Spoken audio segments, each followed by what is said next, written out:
Hey everyone, welcome back again to What the Iconist Podcast. And like usual, I'm one of your hosts, Barry 3D, and with me is my co-host, my cousin, the man, the myth, the legend, the man that rocks those tables all over and keeps the booty shaking non-stop, all hours, day and night, night and day. Yeah, it's two references right there, different songs, so you know it.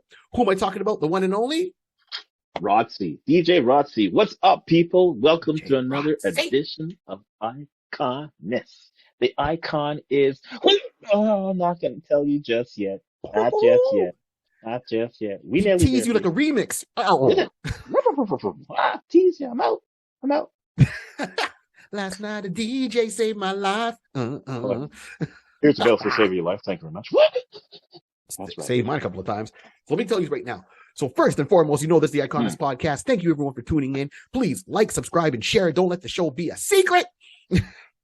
As I said, every Tuesday, you got the video on YouTube. Every Wednesday, you got the audio where? Worldwide. Wherever you get your podcast from, that's where we're at. Like, subscribe, and share, rate, and review. That helps us too. On top of that, we got our links down below for myself. It's all at Barry 3D. See the links down below.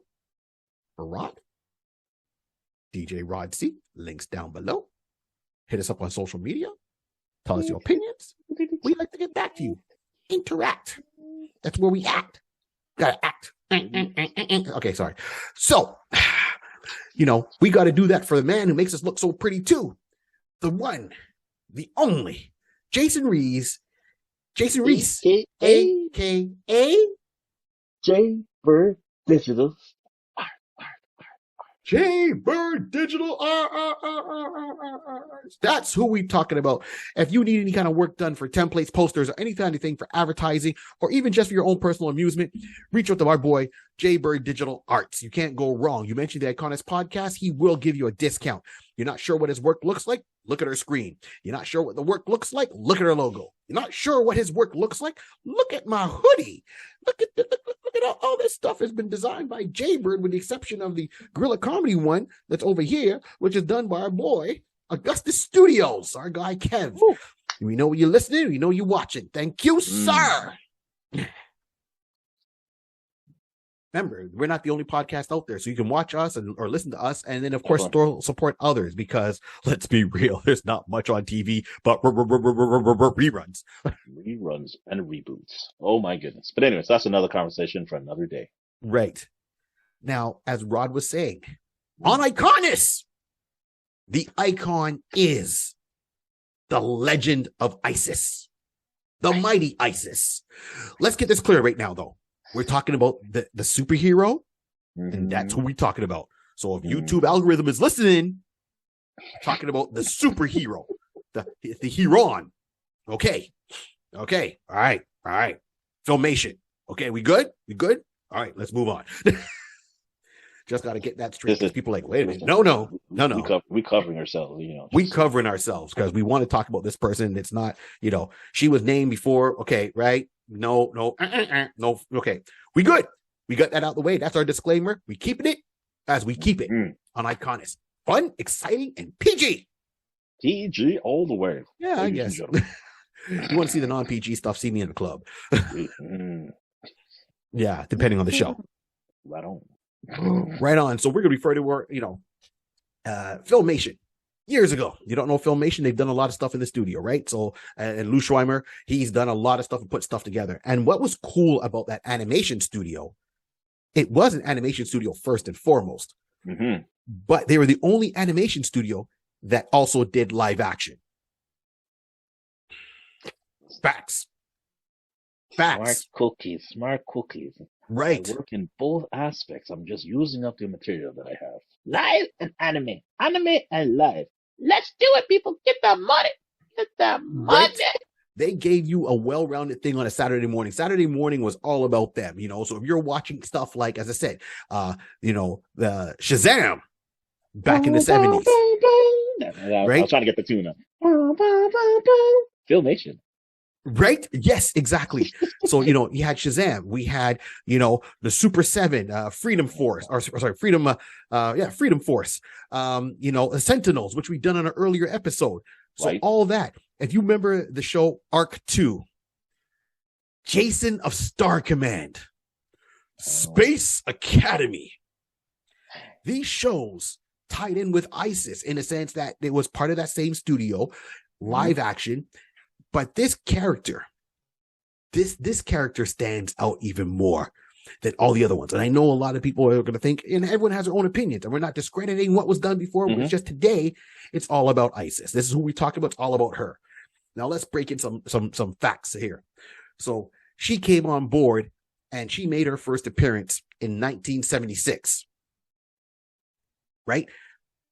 Do I have the wrong date? Do I have the wrong? 1975. Oh, my it bad. It went to 1976. My bad. 1975 to 1976. Her Right. debut was in September 6th, 1975. That's right. So DC Comics was a publisher. The first appearance was The Secrets of ISIS, The Lights of Mystery Mountain, September 6th, 1975. That was her first appearance, live action. Then she showed up later on in a comic book in Shazam. So at the time, because it was Captain Marvel, Shazam! And DC Marvel had their Captain Marvel or Marvel. Okay, so to keep it straight, they just changed it to Shazam, the name of the book. And in issue number 25 is when she made her first appearance in 1976. Whoops, had my notes wrong. It's okay, it's what we do. So with that going forward, she shows up on TV first. And she came in, she was played by, the actress at the time. And the actress' name was, and this is so bad. I had so many notes on this, and I'm running all over the place. Joanna Cameron. Thank you. See, this is why you need a co-host who's more up to date than you are sometimes. So Joanna turned around and she took that role through auditions. She got the role and she became ISIS. Now, this actress has done other roles since then. But what was cool about Filmation, and you might even catch that theme of other stuff we've talked about in the past, is Joanna did the role of ISIS live action. Got it. Okay. But when ISIS had to be on TV and she was a part of Freedom Force, with Sinbad and Hercules and Super Samurai, the same actress did the voice of the character for the cartoon.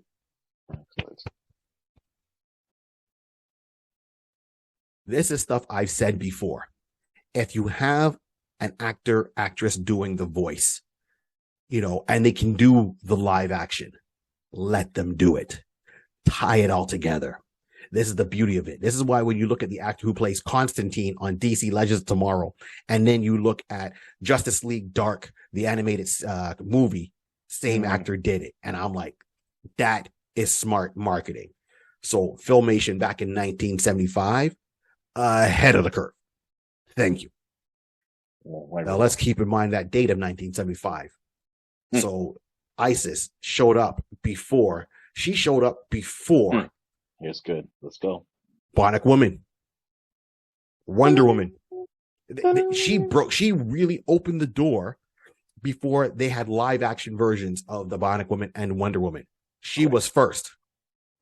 Let that sink in. Right.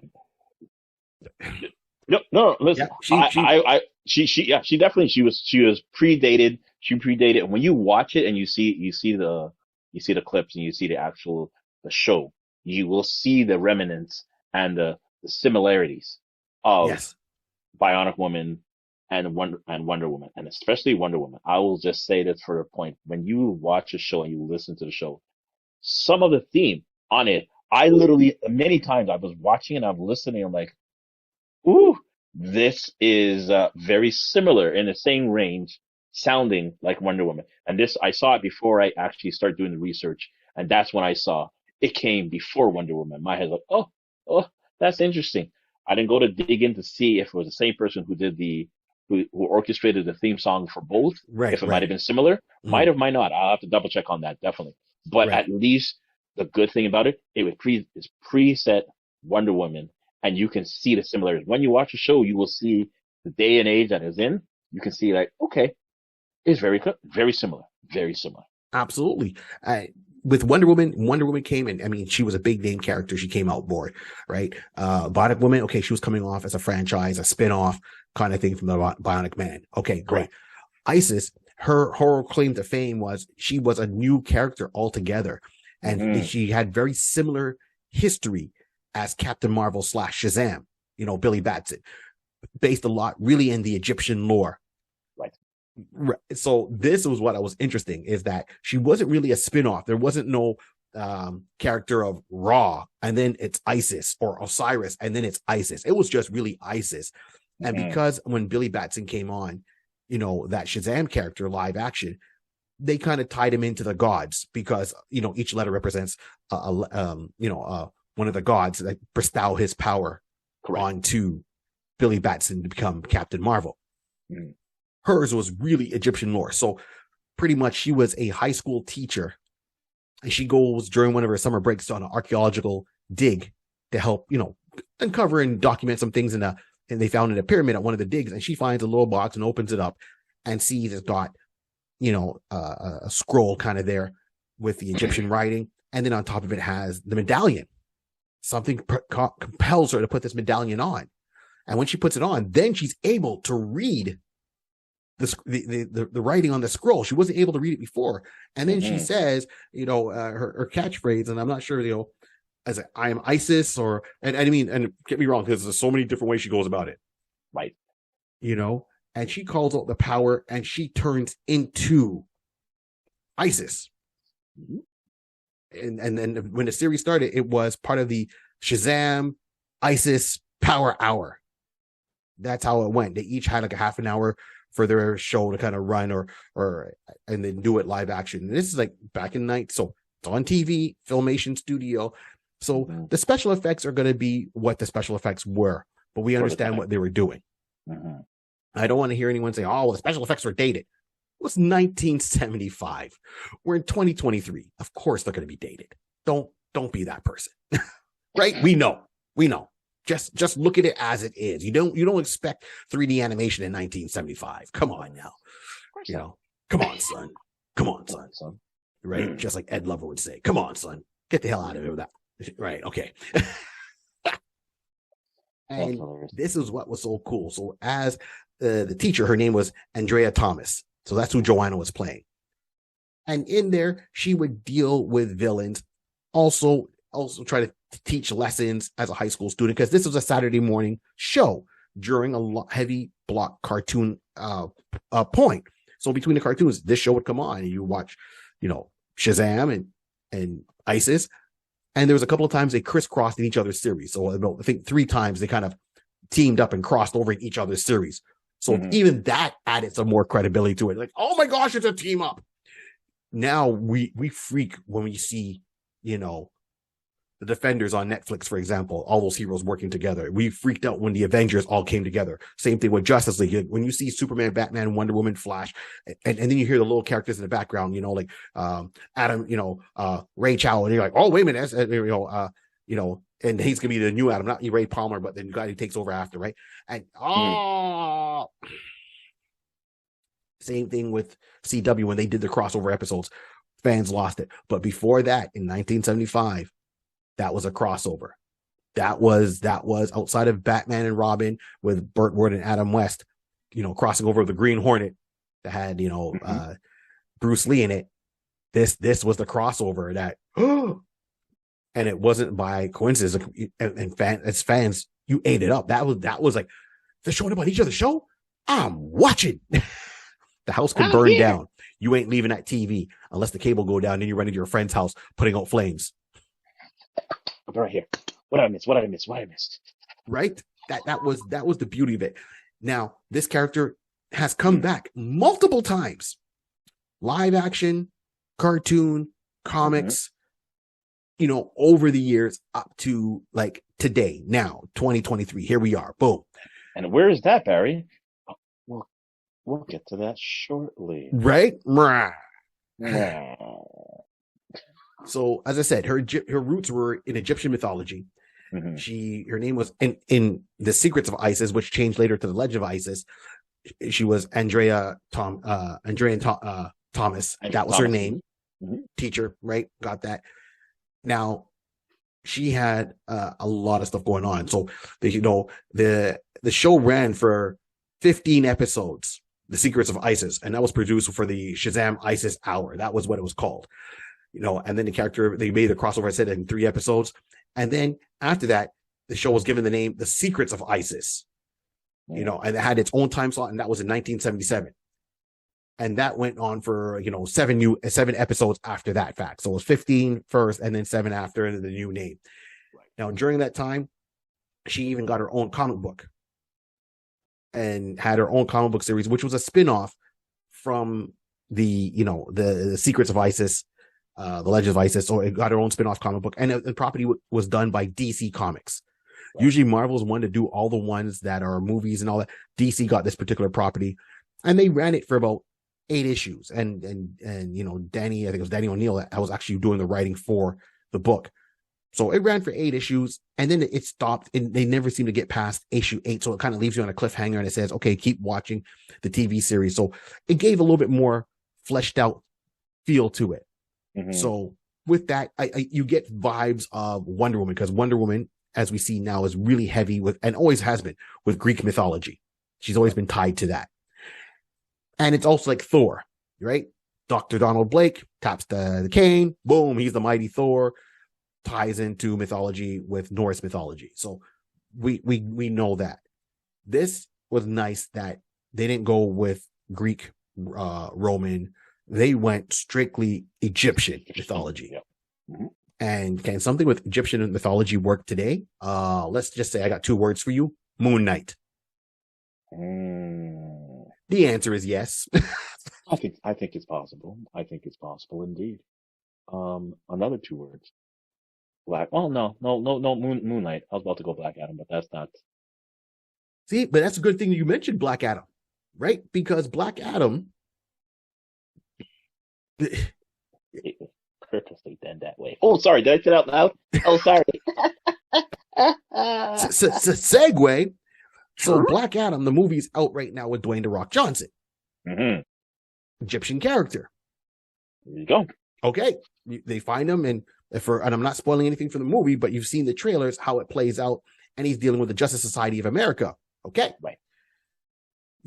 She's a key role. So let's go through. First, she didn't have any real main reoccurring villains that I can remember from the original live action series. It went week by week. She dealt with different villains in a comic book. Same thing. Some of them were based Egyptian lore, more in the comic book than it was on the live action show. For villains, you had to fight like an Egyptian sorceress, someone else with like an Egyptian god. And yes, Isis is a goddess herself in Egyptian mythology. Right. So it's almost like she's getting that power. Isis is strong as heck. Mm-hmm. How strong is she, Barry? Oh, wow. Let's just see. Okay. So when she takes on the form of Isis, and even when she's on Andrea, she still has these powers, even though she's not in her Isis persona. So it's not to say, like Billy Batson has none of Captain Marvel's powers when he's Billy Batson. Andrea has it to different degrees, even in her non-Isis persona. Right. So first, she's physically strong. Like she can hold her own up there with Black Adam, strength-wise. Black Adam, Superman, Wonder Woman, she's basically just in that type of power range that she can keep up with them. So that's just to give you a good idea, a barometer of what she can do, what she has underneath her guns. Say, ouch, that hurts. Take that P90X, Bowflex. So that's one. She can fly. Now, I never saw how fast she can fly. In the show, she flies a little bit slower, right? Mm-hmm. But she was always in the live action I'm talking about. But she always kept up with Captain Marvel. Now, if we look at it in the comic books, where you look at how she came in years ago in the comic book, she kept up with Black Adam speed-wise. Okay. And as I said, Captain Marvel or Shazam. Okay, fine. So that means she's on par with Wonder Woman and Superman, easy, without question. Right. Then, so she's got the strength, she's got speed, she's got endurance, she's got wisdom, she's got flight. She also has telekinesis. Yeah. Yes, I use the Bionic Man. Right. So she's got that. And then she has control over various aspects of nature. Now, depending where you're catching Isis in her career, is where you're seeing it. On the TV show, she actually had, so picture, she was Storm from the X-Men. She could make it rain, lightning bolts, wind. Okay. And it ain't the money kind of rain. It ain't kind of money. Right? It's a healthy rain. Twinkle, twinkle in my eye. Twinkle, twinkle in my eye. Wow. She has that power. She's up there. So Storm, Thor, okay, she's up there as the weather witch, so to speak. She has that underneath her belt, plus telekinesis. Oh no. Oh no. Now, what I mean, depending where you find her in her career. So when you find her in the TV show by Filmation and the comic book that was a spinoff, she had control over it. When you get into the aspect of where she really is the important person in Black Adam's life, the weather is affected by her mood. So if she's sad, it rains. If she's happy, it's sun. Depending on her emotional state is what causes the weather around her to change. Still with all the other powers. Right. And at times she had a little form of telepathy where she can communicate with animals. And she was able not only to heal herself, but heal others.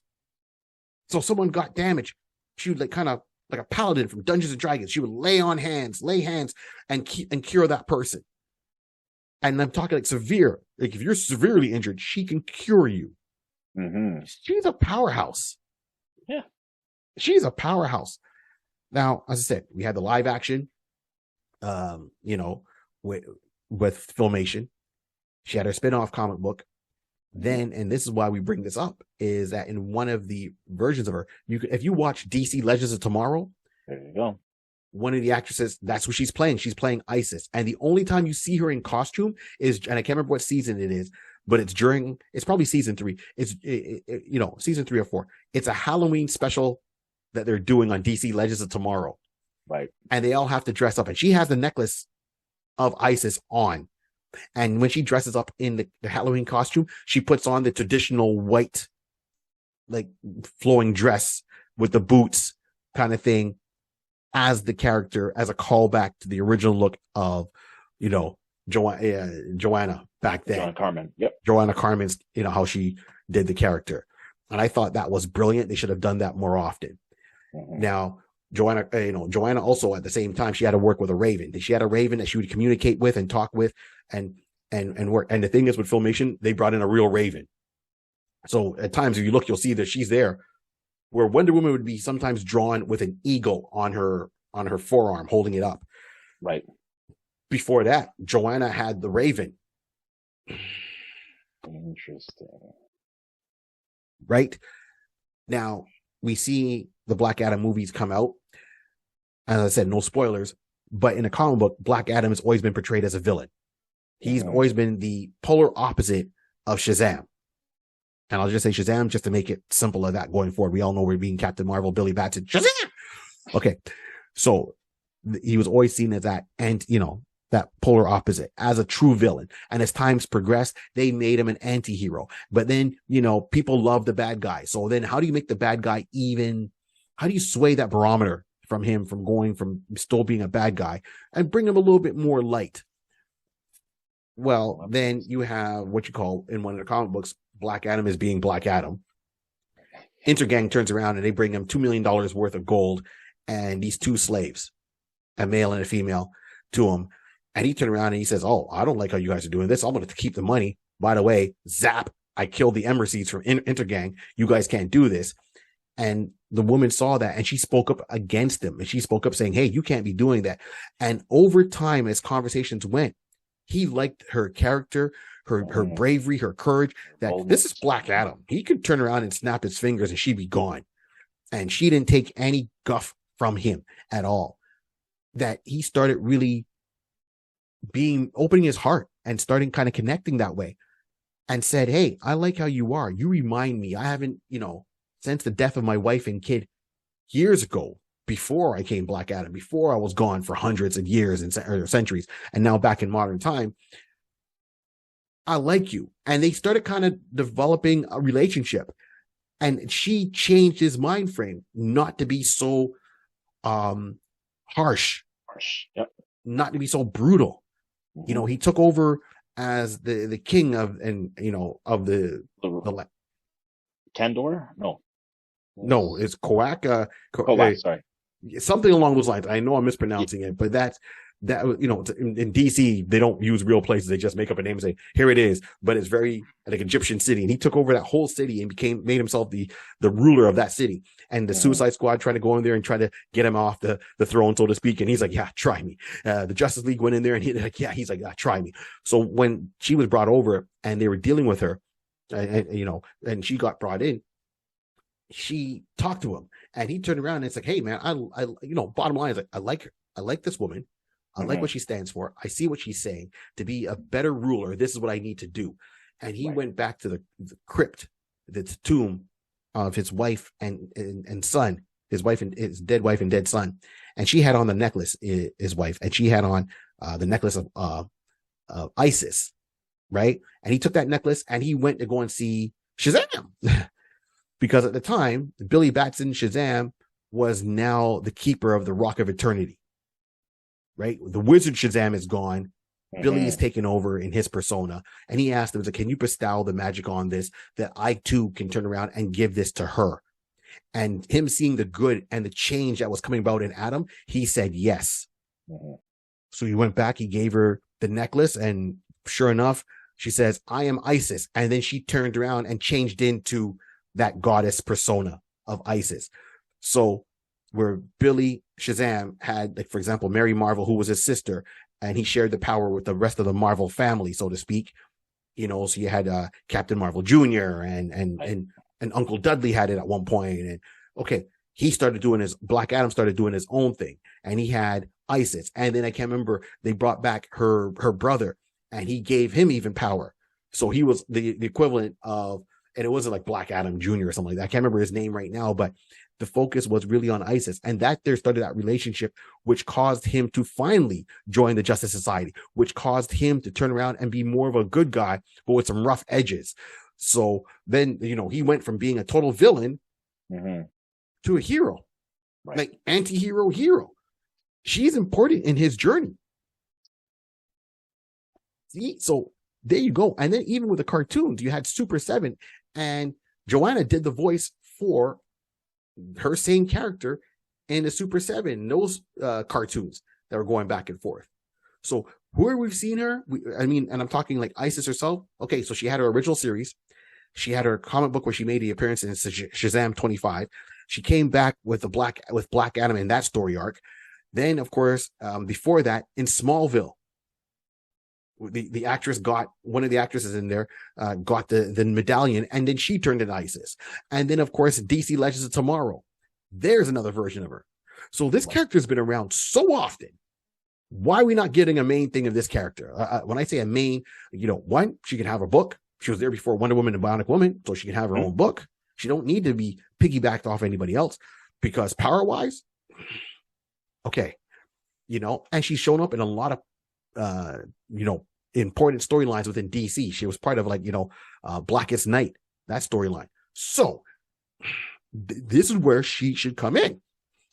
And live action, all right. Well, here's the scenario. I was looking on the casting for Black Adam, and she's there. See, I haven't seen the movie yet. I haven't seen the movie either. But basically, it's the main. If you see in the trailer, the main lady, the main female lead that he is talking to, or later on with the child, that's her. So Adriana is there. So here's the scenario. So basically, Audrey Thomas from the original series, that was the name. When it turned over to the Black Adam comic in 2006, they basically adapted her name and called her Adriana Tomaz. Yes. So now the movie has an individual, a character by the name of Andrea Tomaz.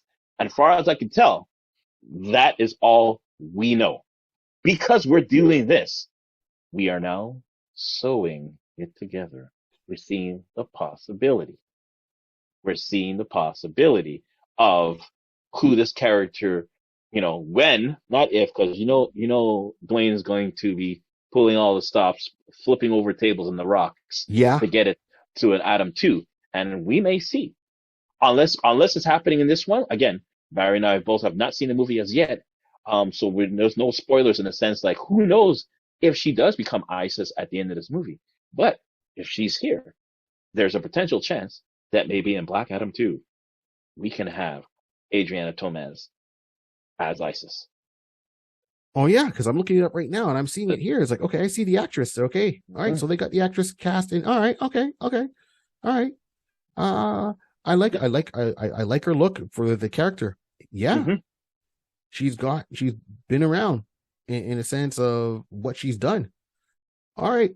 I said, yeah, I'm. It's here already. It's here I already. see. Okay, It's here already. So yeah. I see her. So the great thing is that we're now giving some context to what this movie is about. We're giving some context to see, as we could already see and hear. We have Dwayne Johnson as Black Adam. We have this character, Sarah Sahai as Adriana Tomez.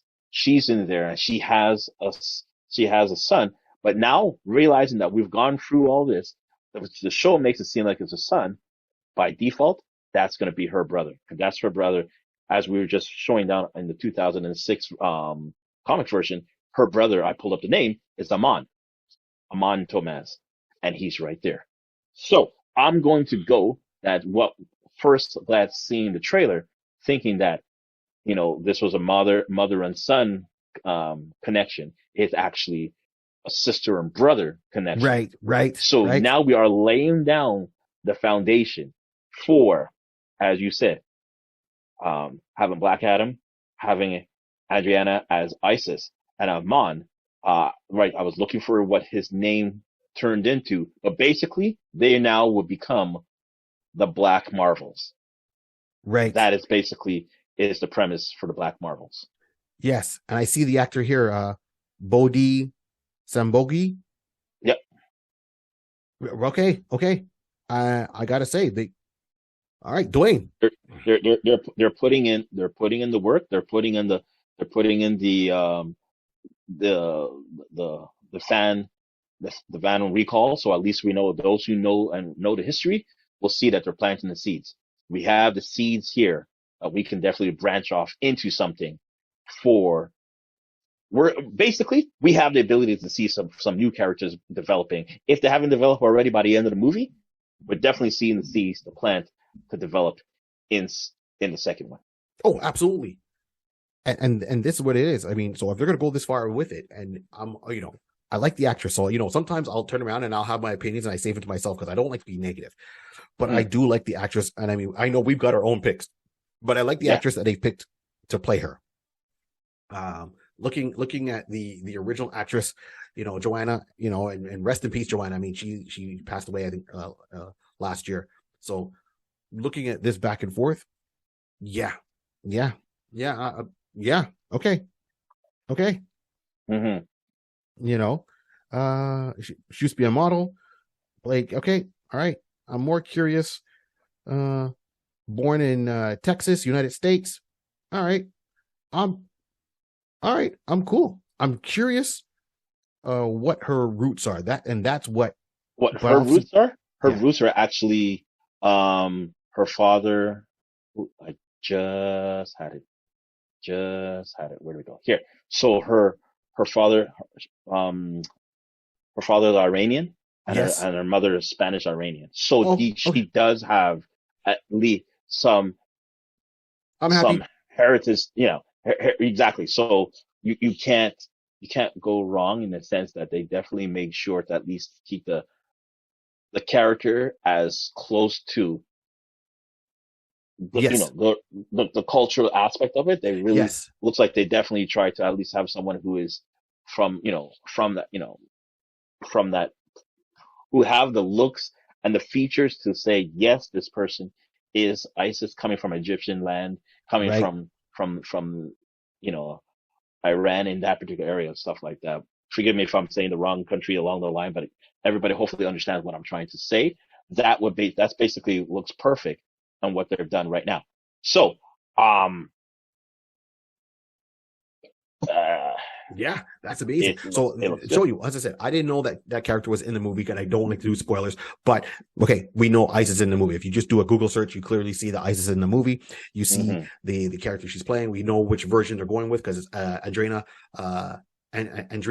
Thomas. Okay, so we got that. We see it, for how it's kind of listed. It could be, it's her brother probably in the movie, which is fine. That sticks with that newer version. Correct. And that makes sense in the point of origin where they're bringing it in, because in the movie, clearly we see the Justice Society is there. We know it's Dwayne Johnson, but he's not going to play a villain if he's the title character. So, he's going to have that shift from being maybe a villain and being rough around the edges to helping out the Justice Society. Because they even say, you got to help save the world. We all know that. Everyone, no spoilers. I mean, clearly everyone knows Superman's in there. Okay, so these are all things that are really already known. Right. So that being said, I like what I'm seeing. I like the actress they got going for that. And I said, DC, yeah, okay, good job. And I know Dwayne Johnson really pushed for it. So, but to keep on track, let's with Joanna, she's so she's part of the Black Marvel family, right? And I know her abilities are magically bestowed on her. And we talked about before.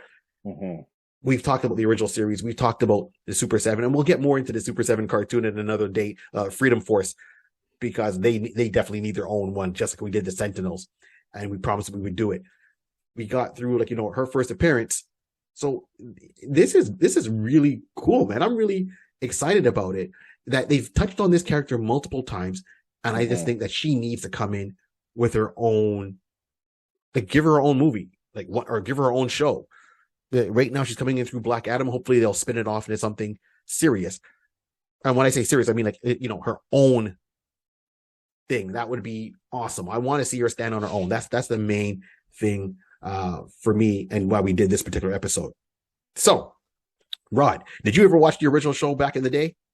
You know what? I did not, but due to coming across it, over time and everything like that, when you brought it to my attention and said, we're going to check onto, it did sound familiar. When I looked and I said, I've seen it. I don't remember seeing the whole season, but I did remember seeing a couple and everything like that. So yeah, it did give you that same, like I said, at that time when I saw it, it would have been catching reruns type of scenario, but you see the similarity to Wonder Woman.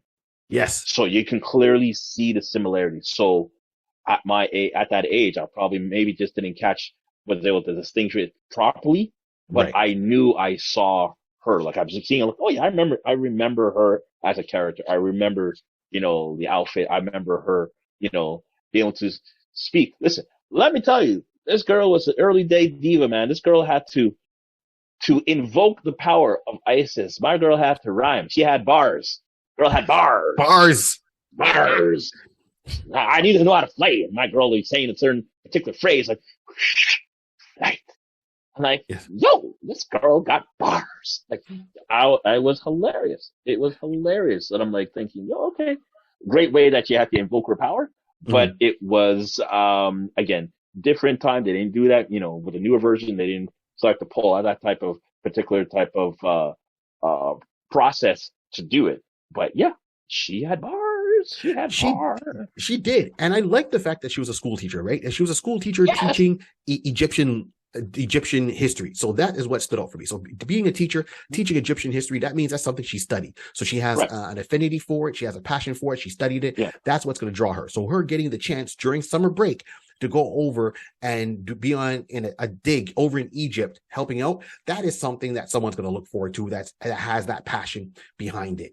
So to me, that all made sense. Her finding the amulet, going through and knowing her history and knowing mythology, that made sense. Taking that power with her character of wanting to help, because as a teacher, what's her first thing is she wants to teach. She's not going to get the power and all of a sudden say, well, you know what? I'm going evil. So that all made sense within the realm of the character. And I believe, for the time, Joanna did a really good job portraying that character on TV, and even on when she had to be a voice actress and portraying her voice in the animated world. You could see that she had the compassion, the intelligence, the respect, the whimsical nature, because she would still be lighthearted at times. She wasn't a dark hero. Right. So for myself, when I looked at this, and we're going to do our fan cast part with this right now. When I look at this and I wanted to cast it, I was keeping that version in mind. I didn't want her to come across as a slave. I wanted her to be her own woman. And still, she could be with Black Adam, depending how you do the story. But I wanted her to be her own woman. And taking all those qualities aside. And I really wanted either a show or a movie, but really base it heavy. Like, let's get more into the Egyptian lore. I don't think we've explored that enough. In TV and movies, we see a lot with Greek mythology, Roman mythology. We see a lot with that, with Norse mythology. But and there's a whole lot of other pantheons, but we don't see that with, Egyptian. I think they really have some great stories. And we're probably going to see a lot more with the Aztec mythology soon, with the Namor, making his appearance in the new Black Panther movie, Wakanda Forever. So I like the aspect of mythology. I want to see more of it. I want to see it more intertwined. She definitely needs her foil. She needs her main nemesis. She needs a good rogues gallery that can keep on par with her, be it if there's going to be other avatars that have been bestowed power by other gods, be it if it's Egyptian, other pantheons that have to work together. I think it's a wide realm of possibilities for what this character can do. Right. So I took all that in mind. Now, and I'm not discrediting the actress who's got that role right now. Good on her. Good on Sarah for having that role. And I'm looking to see how that develops further in the future for her as an actress. My point is, I wanted to take the original show, take this actress, and then kind of keep it within still the school aspect to a certain degree, the school aspect to a certain degree, but more with the, as I said, the mythology aspect. Put that all together and give me a full, well-rounded series, right? Make her a university teacher instead. Make her maybe something along those lines. Doesn't have to be high school. Make her an assistant to a museum, and still teach whatever. So the actress that I went with, her name is Yasmin Al-Masuri. So she was the main actress in the TV show Quantico. Yeah, it was like an FBI show that was on at one point. And she was like they have it built here. Here we go. Quantico. Okay. Right. It ran for 3 seasons, I believe it was. Oh. Yeah.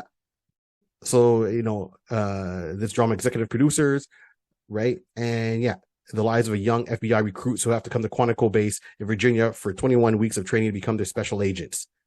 So, yeah, she was definitely a part of that cast, if I remember right. Now, I'm not sure where she falls into the cast, because I said I've never watched the show, but that's how her name came up. And or maybe she's not there. I believe she's. Oh yeah, she's there. Yasmin? Yeah, she's there. My apologies, she's there. And she plays Nima Amin. So that's the character she plays in Quantico. Okay. Now, she's got the ethnic background that would keep it true to the culture. So that I like. I like the look of her. And when I've seen her in interviews and even in clips of the show, because I said I haven't watched a full show, but when I see her in clips of the show and interviews, I think she can definitely portray that character. So if you had to put this character, she's already done TV work. So yes, of course, we'd love to see her in a movie. But if you had to put Isis in a TV show, this is the character I would like. This is the actress I would like to see her portray her. And even if you had to go animated, and this is what I was saying at the very beginning, in line with Filmation, and you had to do like a live action, and you wanted to do cartoons at the same time. DC wanted to do some, direct to DVD movies, DVD or Blu-ray or download, however they want to do their movies. Keep the same actress. Establish that. Let her do the live. Let her do the voiceovers. I think we're back on the money with that one. You establish a strong character, everybody's happy. That to me is a win-win. And the only thing that's failing it is not the actresses, not the lack of actresses. We need a good script, plot, story. Okay. Definitely need some villains. We need some reoccurring villains for her to combat. Batman without Joker is boring. Superman without Lex Luthor or who is boring, right? Shazam without Captain Marvel, it's kind of boring. You need someone that really is going to push their limits. So that is what I want to see. And this is what we need to kind of go and develop. And it's a nice wide playing field. So That's my 2 cents there, Rod. Okay. You know what? Good. I see who you're talking about, and you know what? I've know of the show. I never got a chance to actually watch the show, but I do know of the show. So Right. I was like, okay, that's good. I brought in this actress, and I was kind of in the same kind of mindset, kind of like I said, not until we were just getting to this more or less, and then I started to look on Black Adam and realizing, oh, the character's already been there. But I was like you, because we're going off of the Secrets of Isis, the Legend of Isis. So we're going to go from the school, not from the school, we're going from the character who was a high school teacher, at least from that type of genre realm. Mhm. I chose an actress by the name of Isa Gonzalez. Now, Okay. Isa Gonzalez, she has worked with, at the time, like I said, I was thinking we will mix it into Black Adam. I didn't get a chance to check it out and see who was else in the cast to see that the actress has already been cast. But I was looking for someone who has the ability to be a school teacher. So I wasn't going for a young school teacher like how it was portrayed on the show. I wanted to get someone with a little bit more, give me someone who's like in their 30s, who's been, Yes. who can, when not as ISIS and as a teacher, again, the show was more of being helpful and giving story, being helpful for giving a positive action, a positive type of verbiage on the show. I wanted someone with a teacher, who has some, some working action chops. I went with Ezra because she's also done shows with, she did, Hobbs. She Right. did, why am I saying in reverse? Cause I'm just gonna, Fast and Furious. Yeah, Hobbs and Shaw. Yes. She has worked with, um, Oh, she has worked with Dwayne. Mr. Dwayne. She's also done Bloodshots. That's with Diesel. That was the other boy. Oh, So she's worked in there. So she has, she has some action chops again, working along that line. She's also done, work with Godzilla versus King Kong, right. Godzilla versus Kong. So I'm going with someone that, okay, when you are now not the teacher, not Andrea, you're now going to be ISIS. I need to, like you said, have someone who has the ability to portray, not a fighter, but an action hero who was able to do the action sequences and stuff along Yeah. that line. Yeah. So she does have the chops of being in, a certain amount as well. Alita, the Battle Angel. When I saw that, I was like, Okay. Done. I know it. Yeah. Okay. I get you. my neck was like done. It's done. So I was going with her from that aspect. Now, yes, she is. I was going for the teacher aspect of it Right. because she went to Egypt as on an archaeology dig on a thing. Doesn't mean she has to be from there No, directly, it's true. right? Because at least the story wise on the show was that Andrea was a descendant. So we're gonna say that maybe she has some some Iranian heritage within her, some lineage, whatever the case to be, So at least 23andMe, Ancestry.com. there you go. She paid the good money. She got it. Paid for 125. I got it. There you go. So that's where I was kind of going along that line. She got it. She followed the answers. So that was where I was going with. So that's why I was going with Isa Gonzalez Okay. to portray her. I can see that. And I think these are definitely, we're going to stand by it. We are definitely behind our choices, not taken away from the choice that's already been done by casting agents on the Black Adam movie with Sarah having that role. So congrats on that, and hope to see that role develop in other Black Adam movies down the road. And it's just not what's a one and done for this character. And even then, this character, if she wants to do it, then let Sarah do it, but write her properly and give her that the chance and deliberately exercise those acting chops, get those effects behind it. So this is where I'm going with. I'm with that. And it's funny because even then we're talking about she was away, and here's a little tidbit for you. She was Cameron, when she was playing Andrea, she was a teacher. That was her day job. And she was away during the summer vacation during a dig, going through the artifacts. In essence, they filmed that show during the summer because they had to film it at a school. So not to interrupt the high school, they had to only film at the high school when it was closed, and when the high school was closed during the summer. So even though she said she was off during the summer, the show actually took place and was filmed during the summer when school was closed. And then kind of, yeah. Wow. Yo, so this is what we're talking about here. So as I said, we're talking about the Legend of Isis, the Secrets of Isis, the comic book, the Filmation, Lou Schwimmer, how we started that all off. Thank you very much. That was amazing. And how this character got created for that studio. You can't go wrong with that, man. No. We just want to see her have her moment to shine. Wonder Woman had her moment to shine and still shining up to now. Bionic Woman had her moment to shine, still shining up to now in reruns and so forth. Okay. Isis, she was the first, but she's never had, she should have gone up, seeing that she was the first one, and all they got to do is give her a proper chance. So if it's going to be like an HBO, Discovery kind of thing that they're doing, if it's going to be a CW, because CW's canceled a lot of shows. So now they got to pick up somewhere. And I think this would really be up a CW avenue if they want to kind of go with that kind of feel with it, right? Give me something like Buffy Vampire Slayer vibes kind of thing. Right. It could be whimsical, but then have your episodes that get a little bit more serious, a little bit more dark as the season go on. When you're talking with the gods, you never know who you're dealing with. So once again, open to interpretation. The road is open. It's just, my mind has got so much going with it that this character needs to come back front and center. Listen, you brought a good point in regards to making like a CW type of live action. And if we want to dig deep and connect the lore even deeper and have some type of either flashbacks or have her having, again, it's never mentioned that in her Isis form that she actually communicates with any of the Egyptian gods or anything like that. We don't know. Right. But due to what they did with Moon Knight and having him be able to see different gods and stuff like that, you now have an opportunity that option is available. People are now receptive to seeing out of Moonlight.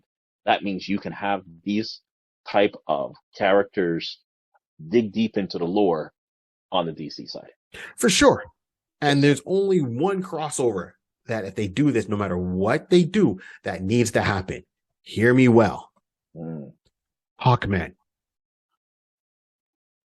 Okay. If we're looking at Carter Hall, Hawkman, archaeologist, Hawkman, there's no way that Hawkman, who is coming from Egyptian roots, reincarnated all the time, not meeting up with this character with Egyptian lore and backing as a power source. Okay. Even with Dr. Fate, because Dr. Fate, Egyptian, he uses the Ankh as that. Okay. So these three should crisscross at one time for something. Even in civilian identities, they should crisscross at some point. Let's put it out there that, again, we have not seen the Black Adam movie. No. You have three. We're not even, for right now, I'm just saying this right now. We'll put a pin in Adriana Tomez, aka Isis, potentially in the movie. We'll put a pin on it. But you have Black Adam, you have Carter Hall, you have Dr. Fate. At least, those three right there have their own connection inside. I would love to hear some type of line or dialogue where Carter Hall is making some type of reference, or even Dr. Fate saying, I knew of the magician who put you away, or something. And I'll just leave it like that. Or even the fact of, this amulet, I know this amulet for all the archaeological digs I've done in the past. Okay. So this brings it to that. That's it. That come on. Even in a comic book, I'm not even talking live action, but even in a comic book, that's a storyline they could explore, and then that would help bring the character to the forefront. Completely. So, Rod, who's your girl again that you're going with?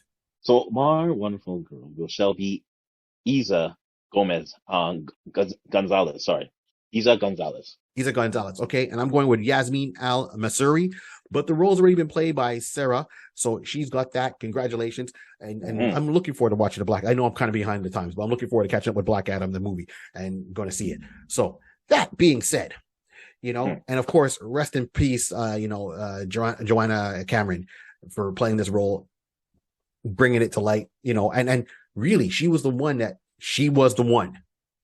It had to start with somebody. It started with her. So this is really a shout out to her, and her family and all their loved ones that are still around.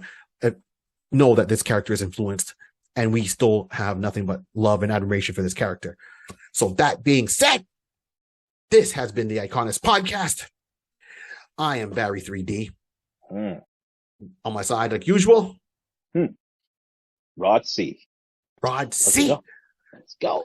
And as we always say, this world was brought to you with a pencil, a piece of paper, and lots of imagination. Keep on dreaming. I am Isis. Now I invoke the power of big money, big money, big money, big money, big money.